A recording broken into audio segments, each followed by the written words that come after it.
Soldiers from the Army National Guard blocked the road into Butte LAROSE Monday, keeping sightseers away.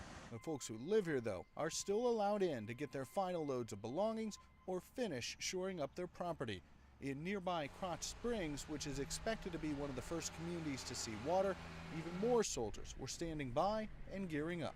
We're hoping that it's all for nothing and that everything turns out well, but we're preparing for the worst. In addition to security, soldiers are also patrolling the levees, looking out for any sign of weakness. This is what the guardsmen are looking for, but don't want to find: sand boils. This one's actually about 100 yards from the levee. What it means is that water has actually soaked underneath the ground and is bubbling up here. It's a bad sign. This close to the levee, we're very interested in this. So what we do is we spot it, we mark it, we get a GPS coordinate to it, we call the Corps of Engineers and the levee board.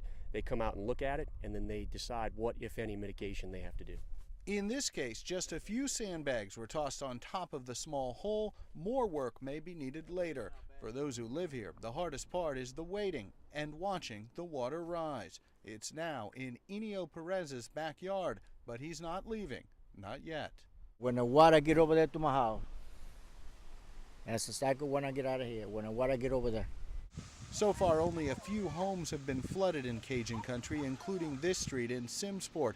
But the governor says more water is on its way, and people need to stay on guard. It is moving a little bit more slowly. In 2 to 3 days, it will be mingling with the water from the Atchafalaya. That we know that is predicted to overflow its banks, and so you will see that water inside the spillway. The water is still coming. It's just coming a little bit more slowly than originally projected. Rich Matthews, Associated Press, Simsport, Louisiana.